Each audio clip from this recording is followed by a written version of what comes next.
So let's just say that, you know, you don't have presence of mind, right? Say that, like, you know, you just, you're not able to think.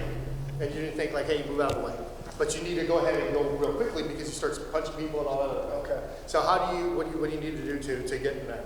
How would you go in that? Like, which way, so I guess the thing I'm asking, which way are you gonna go? Groin first, butt first, gun first? I mean, obviously, you carry a gun also. Yeah, I think I would probably go this way. I think I got a better visual, and my gun is on this side, so it's protected. Okay, so the one thing that you gotta remember that as you basically go through the group of people is that you're gonna get the guns. I don't wanna bring a gun to like a fight, right? So I'm gonna protect my gun first. Yeah. Boom, I can index that. Over here, I need to protect my, let's go, protect what's it? Groin. Groin, okay, so I'll make sure I protect my groin. So how do I protect my groin? Is I might blade my body back just a little bit. Okay, so I'm just basically kind of scooping in, and at the same time I have this hand up and ready to go.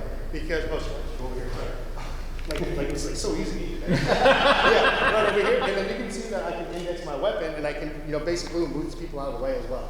So as I'm going through, get up, you know, I can move them, and from here, now you gotta move a bit faster. So over here, once I go ahead and go hands on, the things that he's gonna be able to strike are gonna be my groin, and then also my face. Okay, so as I have my hand up right over here, I automatically, and I can also do something that's like level changing. For the big football players, I'm sorry, you probably won't be the one going in between the pews. But me level changing is like I'm lowering my level, and this is perfect also. Like now that I'm working in the pew, this is like a cage. So like when I'm fighting MMA, guess what I can do? I can lock, I can move, and I can also twist. I can use this to kind of help me as well to give me stability. And I know that my gun is back right here. So as you're going through, you can move the people out of the way, you can index your weapon, and I can tell these guys to kind of move away because guess what I might be doing with this person once he stands up? Which way do you think he's gonna topple over? Stand up for me. Which way is he gonna, yeah, he might topple backwards, he might topple over here. So at this point, this is when you're communicating to have all these people move out. Yeah. Now the initial contact, you know, as we talk about vehicle extractions, people that are seated, and then I've worked with a lot of the guys that are working like tours of how to basically get a person out of the chair. So the same exact thing is that initial contact is that where he's gonna hit me, he's gonna be able to turn my body, he's gonna block, he's gonna turn, and this is when I can go ahead and get into that engagement, that fight. Getting close. Okay, but like say, just go down without him fighting, is that if I'm gonna go ahead and grab him, wait, just relax for a second, is that this shoulder, look at this, I got the C-clamp right over here. Guess what I'm doing? I'm basically, boom, right over here. What do you think I'm doing that? And you can see what I'm doing. I'm using my knee as well, and I'm basically putting pressure on him, if you guys see what I'm doing. I'm basically, boom, locking him straight over here. At that point, what do you think I'm going to do? I'm going to have to get him up. You like this, don't you? It's like surgery, okay? It's like I'm basically taking that C-clamp, I'm trapping his arm. The reason that I'm trapping his arm, so that he's not able to hit. I'm getting the crease. Over here, that shoulder, I'm putting that weight.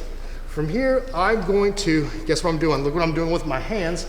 I'm basically gonna go ahead and wrap, and then from here, I do not let go. Like a lot of you guys are already grabbing that wrist. You try to grab the wrist, he's moving it. But over here, guess what I'm doing? I'm basically putting pressure. You see where I'm keeping contact with him? From here, you guys know how to do a gooseneck? No. Like you guys are basically kind of twisting. You got the fingers, everything else that you got. Over here where I can crush it.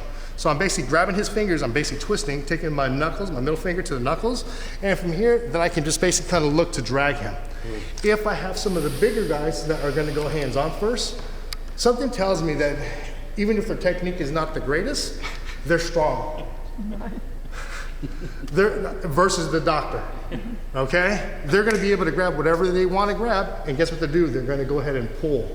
Now, if you have a gun, you just gotta be careful that you're not pulling the person into your waist because they're gonna grab it. So this is the reason that I wear a training gun all the time, because not a lot of people are aware of it. They think just because they do jiu-jitsu or martial arts, they think they can do the same thing with a gun.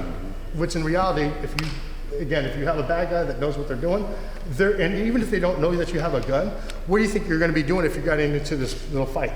They're just gonna be grabbing your body, they're gonna grab your hip, and guess what happens? They grab a knife, they grab a gun. So over here, I'm basically looking, you can just see what I'm doing with this hand. I'm locking it, I'm just trying to twist, trying to grab his finger. And the biggest thing for a lot of guys, and when I say the fingers, I should be more specific. I'm not just grabbing the fingers, it's like I'm trying to handshake. I'm taking that web and I'm locking it close. So you see how I'm basically locking it close, where I got more grip. And you can see that even if we have the same paws, like the 4 fingers, I'm going over here. From here, you can just see that I'm just gonna break his wrist. When I say break his wrist, it's bending. And from here, I'm gonna squeeze as hard as I can, and I'm gonna twist. Because now that I twist, look what's happening with his elbow, it's locked out. If it's bent, guess what he's gonna do? He's gonna basically bring it in, we're gonna be fighting, he's bringing me into him. But if I basically kind of have this, and I'm kind of rolling his wrist, and look what I'm doing with his elbow, boom, I can pop it. I lock it like an arm lock. From here, what do you think I'm gonna do? Which way am I gonna pull? Am I gonna do it like the kids where we're basically trying to pull this way? Which way should I pull? Which direction? Up? Yeah. So the way you wanna think about it, think about a sprinter. They start down, then they go straight up diagonally. You think he's from a sitting position. So what do you think I need to do? Is I'm going to basically give it that direction where I'm basically walking him up where I can escort him out.